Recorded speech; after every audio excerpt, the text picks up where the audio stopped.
किसी ने बड़े कमाल की बात कही है कि 108 मनके की माला करते वक्त मन कितना भटकता है, परंतु वही मन जब नोटों की गड्डियाँ गिनता है तो कितना एकाग्रित होकर गिनता है ना? सही बात।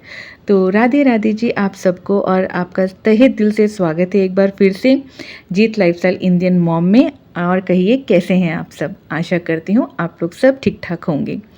आज का दिन था और मैं आज सुबह जल्दी उठ गई थी, यहाँ पे 5 बजे के आसपास, और मैंने अपने घर की सारी सफाई कर ली थी, जिसमें मेरा झाड़ू पोछा बर्तन कपड़े इत्यादि मेरे सब कुछ हो गया था।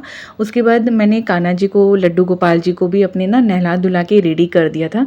फिर मैंने देखा था कि मेरा मंदिर थोड़ा सा गंदा हो रहा है, तो सोचा कि चलो आज मंदिर की अच्छे से सफाई कर ली जाए, क्योंकि कल से जो शुरू हो रही है वो निर्जला एकादशी शुरू हो रही हैं।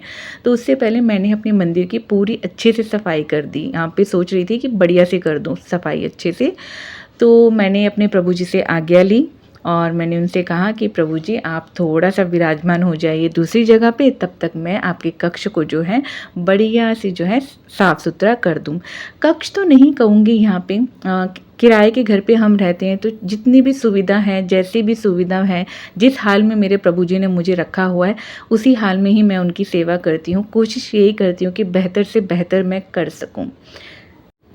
हमारे ग्रंथों में भी लिखा गया है कि घर में से जो घर की स्त्री होती है ना, उसमें से अगर कोई भी जाकर मंदिर की साफ़ सफाई करती हैं तो उसका पुण्य जो है पूरे परिवार को लगता है।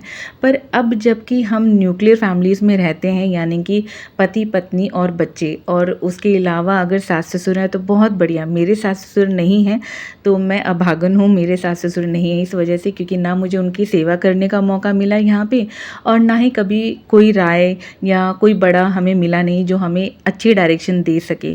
तो यहाँ पे जैसे भी सेवा करती हूँ, जिस भी भाव से करती हूँ, सब कान्हा जी की कृपा है कि जितना मैं करती हूँ वो उन्हीं की ही कृपा की वजह से ही हो रहा है। तो यहाँ पर क्या होता है पता है, मेरा तो मानना यही कि अगर आपको कभी समय मिले, अगर आप मंदिर जाके रोज़ाना मंदिर की सफाई करती हैं, सेवा में अगर आप भाग लेती हैं मंदिर की सेवा में, तो आपसे बड़ा भाग्यशाली और कोई नहीं है इस दुनिया में। परंतु मेरे साथ ऐसा कभी कभार हो पाता है कि मैं मंदिर जाके सेवा करूँ। तो अगर आप भी मेरी तरह ही हैं जिनको मंदिर जाके सेवा करने का सौभाग्य नहीं प्राप्त होता है, तो कोशिश यही करिए कि आप अपने घर के मंदिर की सफाई वगैरह करिए, और घर के मंदिर में जो है सेवा वगैरह आप खूब मन लगा के करिए। क्योंकि कहा जाता है कि अगर आप अपने मंदिर में अगर आप अपनी गृहस्थ जीवन में रहकर अपने मंदिर की साफ़ सफाई करती हैं, प्रभु की सेवा वगैरह करती हैं, उनको भोग इत्यादि लगाते हैं, तो उसका जो फल होता है ना, 1000 ऋषियों से ज़्यादा मतलब ऊपर माना गया इस चीज़ को। तो मैंने भी बस यहाँ पे आसन जो था पिंक कलर का आसन मैंने आज यहाँ पे बिछाया है। इससे पहले येलो कलर का बिछा हुआ था। ये है हमारी माता रानी जो नवरात्रों में आई थी। इनको भी मतलब आए हुए 2 साल से अधिक हो गया है, तो इनको भी मैंने बहुत अच्छे से साफ़ सुथरा करके उनके स्थान पे विराजमान कर दिया है। उसके बाद मैंने यहाँ पे पटरी लगा दी थी, जिसके ऊपर मैं येलो कलर का आसन जो है बिछा रही हूँ मेरे गणेश जी और माँ लक्ष्मी जी के लिए। तो उनको भी मैं अच्छे से यहाँ पे स्नान कर दूँगी। ये हमने पिछले साल लक्ष्मी गणेश जी जो विग्रह हैं, ये हमने दिवाली पे लिए थे। कहा जाता है कि अगर आप मिट्टी के विग्रह लेते हैं तो हर साल आपको विसर्जन करना पड़ता है, लेकिन अगर आप इस तरीके के विग्रह लेते हैं तो हर साल विसर्जन नहीं करना पड़ता है आपको। तो बस मैंने भी सुना था, और मेरे घर पे भी ऐसे ही करते हैं मेरे देवर देवरानी वगैरह, तो उनसे भी मैंने काफ़ी कुछ सीखा है। यही है, मुझे कोई सिखाने वाला नहीं है, तो जितना मैं देखती हूँ, जितना मैं सीखती हूँ, उन्हीं से ही मैं अपने जीवन में मतलब उनको उतार लेती हूँ। तो यहाँ पर ना मैंने अपने गणेश भगवान जी को और लक्ष्मी माता रानी को भी मैंने अच्छे से स्नान इत्यादि करवा दिया था। अब उनके वस्त्र आज मैंने वॉश करे हैं, तो मैं उनको दूसरे वस्त्र पहना दूँगी यहाँ पे। और दोस्तों, मैंने ऐसा भी सुना है, ग्रंथों में भी पढ़ा है मैंने, जब हम मंदिर वगैरह जाते थे ना, तो वहाँ पे जब साफ़ सफाई होती है हमारे घर के पास वाले मंदिर में, तो वहाँ के पंडित जी जो है ना, वो बड़े ही प्रेरित करते हैं लोगों को, ख़ास तौर पे महिलाओं की, कि वो मंदिर की साफ़ सफाई में जो है भाग ले सकें। और हमेशा वो यही कहते हैं कि जो भी मंदिर की साफ़ सफाई करता है ना, तो उसके लिए जो है भगवान के जो द्वार होते हैं ना, वो हमेशा हमेशा के लिए खुल जाते हैं। तो यहाँ पर देखिए मैंने भी अपना मंदिर जो है पूरे अच्छे तरीके से रेडी कर दिया है। सुबह मैंने अपने लाला की आरती नहीं करी थी, बस मैंने उनको नहला-धुला दिया था।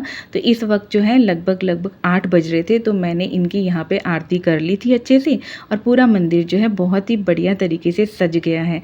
कैसा लगा आपको मेरा मंदिर कमेंट सेक्शन में ज़रूर बताइएगा। जैसा भी है बस प्रभु जी की कृपा की वजह से ही है।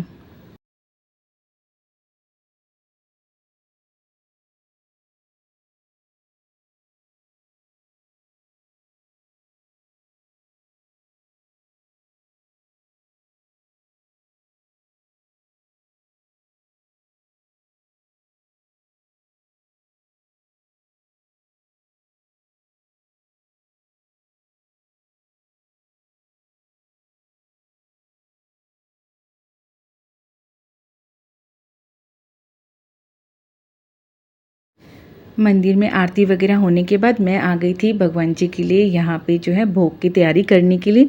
तो सुबह ही जब मैं उठी थी ना तब मैंने अपने घर की साफ़ सफाई करी थी। उसके बाद ना मैंने कस्टर्ड बना के रख दिया था, जिसमें सिर्फ अभी मुझे फ्रूट्स ऐड करने। कस्टर्ड को मैंने ठंडा होने के लिए फ्रिज में जो है रख दिया था। मेरे पास ना जो भी फ्रूट्स अवेलेबल थे उनका यूज़ मैंने किया है। आप चाहें तो फ्रूट्स की क्वान्टिटी बढ़ा सकते हैं, जिस तरीके से आपके घर पर फ्रूट्स अवेलेबल हो वो फ्रूट्स आप कस्टर्ड में यूज़ कर सकते हैं।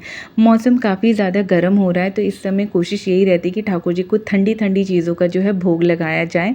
तो बस जी उनके नाश्ते के लिए सुबह का जो भोग लग रहा है ना, उसमें मैंने कस्टर्ड बनाया है, जिसमें कि मैंने एप्पल और बनाना वगैरह मैंने ऐड किए हैं।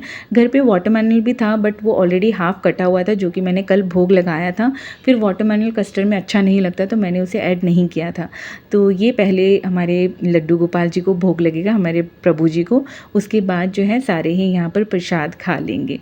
और आप भी जो है भोग का खूब आनंद उठाइए, प्रसाद का खूब आनंद उठाइए यहाँ पे।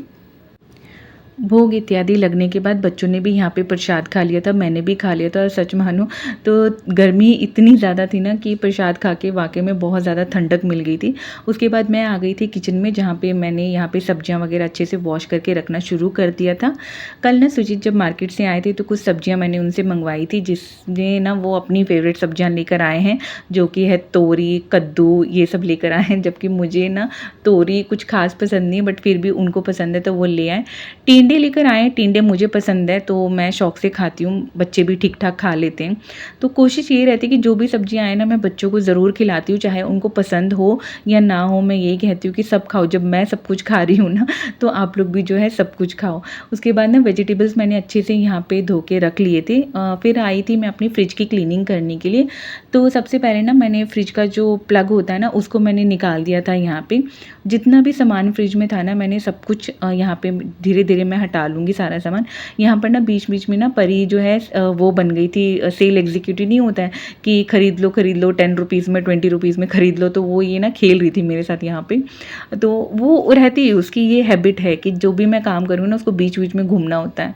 तो यहाँ पे जितना भी लेफ्ट ओवर फूड या जो भी मुझे अभी नहीं चाहिए था, जो कभी-कभी होता है ना हम फ्रिज में रख देते हैं सामान और बहुत पीछे को चला जाता है, और अगर टाइम पे सफाई ना हो ना तो फ्रिज में से ना एक अनवांटेड स्मेल आने लगती है, फिर चाहे वो फ्रूट्स की हो चाहे वो किसी सब्जी की हो। तो मैं कोशिश यही करती हूँ कि मतलब वंस इन अ वीक मैं अपना फ्रिज जो है ज़रूर क्लीन कर लूँ। वैसे आप अगर इस तरीके से करते हैं तो कोशिश ये करिए कि ट्वाइस अगर हो जाए तो बहुत बढ़िया, क्योंकि गर्मी का टाइम है ना, तो इसमें क्या होता है पता है, फ्रिज में से ना बहुत सारी चीज़ें हम ऐसे ही रख देते हैं, फिर वो ना स्मेल जो है ना एक दूसरे में मिलने लग जाती है। मिलने इन द सेंस कि अगर आपने दूध रखा है तो दूध जब आप चाय वगैरह बनाते हो ना उसी दूध की, तो वो स्वाद सा नहीं आता है, ऐसा लगता है कि जैसे फल सा महक रहा है। सब्जी वगैरह भी बनाते हैं ना तो वो टेस्ट सा नहीं आता है। वो इसीलिए होता है क्योंकि हम अपने फ्रिज को ना गर्मियों के वक्त ना टाइम पे जो है क्लीन नहीं करते हैं, क्योंकि सामान बहुत ज़्यादा भर जाता है फ्रिज में। सर्दियों में ऐसा नहीं होता है, पर गर्मियों में ऐसा होता है कि हम हर एक चीज़ जो है फ्रिज में रख देते हैं। तो उसके लिए ना एक उपाय आप ये कर सकते हैं कि अगर मानो ऐसा होता है बहुत ज़्यादा, मैं तो यूजुअली मैं क्लीन करती रहती हूँ, हर हफ्ते की फ्रिज की क्लीनिंग होती है। तो अगर ऐसा आपके साथ भी प्रॉब्लम होता है ना, आप पता है क्या करिए, नींबू ले लीजिए और नींबू को ना टुकड़े में कट कर लीजिए, और आधा पीस जो टुकड़े का है ना नींबू, उसको फ्रिज में रखे रहने दीजिए। उससे क्या होगा, ये स्मेल की जो प्रॉब्लम होती है ना ये धीरे-धीरे ख़त्म हो जाएगी। जाएगी आपकी फ्रिज से। और मैं तो इस तरीके से करती हूँ, इससे मुझे तो रिज़ल्ट मिला है, तो ये काफ़ी अच्छा है, आप एक बार ट्राई करके ज़रूर देखिएगा। और कभी-कभी क्या होता है, हमारी फ्रिज ना जैसे पुरानी होने लग जाती है ना, तो उसकी शाइन ख़त्म हो जाती है या फिर उस पे ना पीलापन सा आ जाता है। अगर आपकी भी फ्रिज के साथ ऐसा कुछ है तो आप एक काम कर सकते हैं, मैंने तो अपना यहाँ पे जो लिक्विड सॉल्यूशन बनाया था उसी से मैं हर बार क्लीन करती हूँ, तो मेरी फ्रिज के साथ ऐसा प्रॉब्लम नहीं होता है। ये सॉल्यूशन वाक़ई में बहुत अच्छा है, जिसकी वज़ह से मेरी फ्रिज अभी भी बची हुई है, मतलब पीली नहीं पड़ी है, जबकि मेरी फ्रिज काफ़ी पुरानी है। लेकिन अगर आपके साथ ये प्रॉब्लम है कि आपकी फ्रिज काली पड़ने मतलब पीली पड़ने लग गई है, तो आप ना बेकिंग सोडा ले लीजिए कटोरी में और उससे फिर अपनी फ्रिज की क्लीनिंग कर लिए। धीरे-धीरे जो पीलापन है ना वो हल्का-हल्का सा कम होना शुरू हो जाएगा। ये ट्रिक आप यूज़ कर सकते हैं। उसके बाद मैं आ गई थी यहाँ पे कपड़े उतारने के लिए, क्योंकि सुबह ही वॉश करके मैंने डाल दिए थे और अराउंड यहाँ पे 12:30 के आसपास हो रहे थे और कपड़े ना मशीन में धुलते हैं, ऑलरेडी उसमें ड्रायर यूज़ होता ही है मशीन में, तो हार्डली 2 घंटे 1 घंटे की भी धूप लगती है ना, तो कपड़े अच्छे से जो है सूख जाते हैं। तो गरम-गरम कपड़ों को अगर आप अच्छे से फ़ोल्ड करते हो ना, तो कहीं न कहीं घर के जो रेगुलर कपड़े होते हैं ना, उनमें अगर आप इस्त्री नहीं भी करोगे, आयरन नहीं भी करोगे, तब भी चल जाता है। तो इस समय ना कपड़े अच्छे खासे गर्म थे, तो मैं प्रॉपरली उनको बढ़िया से यहाँ पे फ़ोल्ड करके रख लूँगी। और परी भी ना यहाँ पे साइड बाय साइड मुझसे बातें करती जा रही थी, जिसका आंसर मैं उसे देती जा रही थी। उसकी छोटी-छोटी चीज़ें होती हैं, वो हर एक चीज़ ना पूछती रहती कि मम्मा ऐसे क्यों, मम्मा वैसे क्यों? यूजुअली इस एज में बच्चे पूछते ही हैं, तो उसकी भी यहाँ पे बातें चल रही थी। कोशिश यही करती हूँ कि मैं उसको जो वैलिड रीज़न है वो ही दे सकूँ, क्योंकि बच्चों का क्या रहता है, वो पहली नॉलेज अपनी माँ से ही शुरू करते हैं कि हाँ, हमें ये चीज़ हमने पूछी थी, मम्मा ने इसका आंसर ये दिया है, तो यानी कि इसका आंसर यही है।